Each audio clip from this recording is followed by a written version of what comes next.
You are an ego buffet. You're not a person. You are a meal. A carefully prepared self-serve buffet of insecurities, traumas, and unhealed wound, laid out for anyone with a fork and an appetite to come and feast. You think you're connecting. You think you're being real. You think your vulnerability is magnetic. You're wrong. Your lunch. Your insecurity is the appetizer. Your need for approval is the main course. Your unhealed trauma is the dessert they savor while telling you how brave you are for serving it. You have turned your inner world into a public restaurant, and you're wondering why you feel so eaten alive. Worse, you're the one who set the table. You handed them the menu. You recommended the specials. You even pay the bill when they leave, in dignity, in energy, in pieces of your soul. Stop serving yourself. It's time to become a private kitchen. A Michelin-starred experience reserved for you, and everyone else gets takeout if you're feeling generous. Phase 1. Identify the dishes you serve. You cannot close the buffet if you don't know what's on the menu. Let's audit your offerings. The insecurity platter. You lead with self-deprecation. You make fun of yourself before they can. You say, "I'm not good at this," as a preemptive strike. You're not being humble. You're handing them a fork and pointing to your softest parts. Take it off the menu. The trauma special. You share your pain too soon, too deeply, too freely. You mistake intensity for intimacy. You think your wounds are credentials. They're not. They're ingredients. And you just gave the chef your recipe. Stop publishing your pain. The validation vineyard. You fish for compliments. You hint at your achievements. You drop crumbs of your resume into casual conversation, hoping someone will ask for the full tour. You're not sharing, you're begging. And beggars don't get feasts, they get scraps. Close the vineyard. The empathy buffet. You absorb everyone's emotional garbage. You become the dumpster for their complaints, their drama, their negativity. You think it makes you compassionate. It makes you a landfill. And people don't respect landfills, they just keep dumping. Put up a no trash sign. Recognize the dishes, then set them on fire. A buffet that burns cannot be eaten. Phase 2. Become a speakeasy, not a diner. A diner is open to everyone.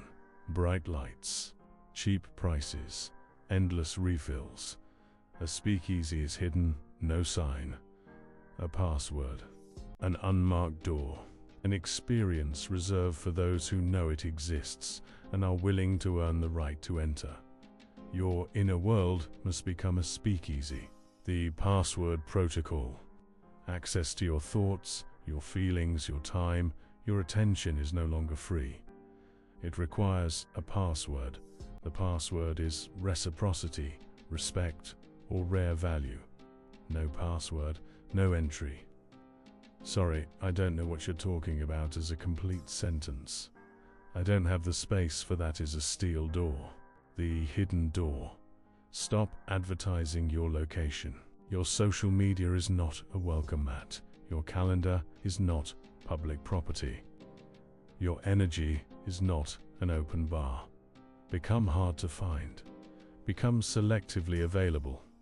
When you are everywhere, you're worth nothing. When you are nowhere, they will look for you.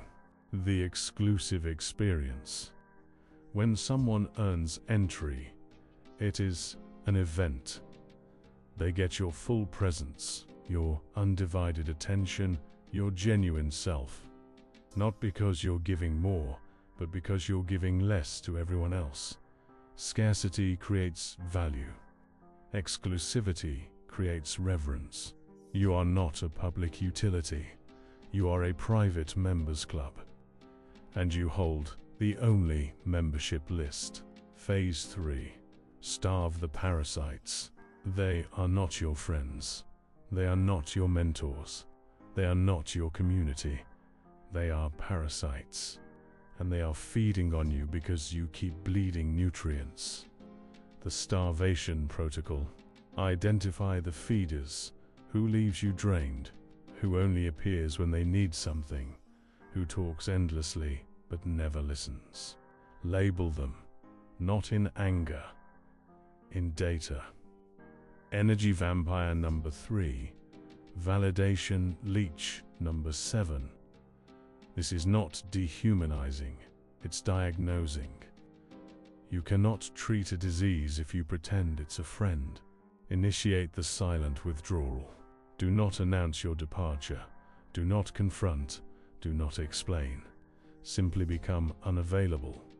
Slowly, gradually, like turning down a dimmer switch. Reply slower. Be vaguer. Decline softly. I can't, I won't be able to.